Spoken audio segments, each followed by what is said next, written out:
The Quiet Road. In a small green valley between two slow rivers lived a boy named Thomas. His village was simple: a stone chapel, a handful of cottages, and fields that turned gold each autumn. Thomas spent his days helping his mother in the garden and reading old books kept by the village priest. One evening, as the sun lowered behind the hills, the priest handed Thomas a small lantern. "It doesn't shine by oil," the priest said gently. "It shines when a heart listens." Thomas turned the lantern in his hands. It seemed ordinary, but when he looked closely, he thought he saw a faint glow. "Where should I take it?" Thomas asked. The priest smiled in the quiet way old men do when they know something but will not say it directly. "Walk," he said. "The road will teach you." The next morning, Thomas left the valley. The hills were soft at first, covered in long grass that whispered in the wind.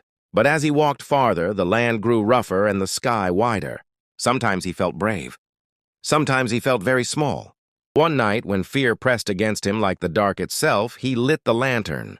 The light was warm, not bright like fire, but steady, like a hand resting on his shoulder.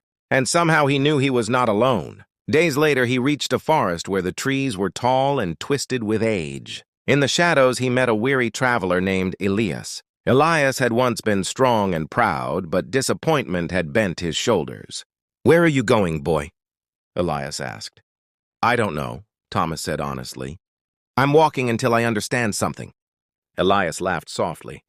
"Then you are walking farther than most kings." Elias walked with him for a while. At night they shared bread in silence. Slowly Elias began to speak again, about hopes he had buried and prayers he had stopped saying. Thomas never tried to fix him. He only listened. And in that listening, Elias began to stand a little straighter. Far beyond the forest, they reached a mountain path. At the top stood an old monastery carved into stone. Inside lived a small community of monks who spent their days in work and quiet prayer. One of them, an old brother with bright eyes, asked Thomas about the lantern. "It was given to me," Thomas said, "but I don't know what it's for." The monk lifted the lantern and studied its gentle glow. "This light," he said, "does not show you the whole road. It shows only the next step." Thomas felt something settle in his heart when he heard this. After many weeks, Thomas returned to his valley. The fields were still there. The chapel bells still rang in the evening. Nothing seemed to have changed, but Thomas had.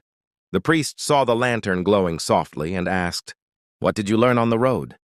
Thomas thought for a long time. "The road was never really about going somewhere," he said slowly. "It was about learning how to walk with the light." The priest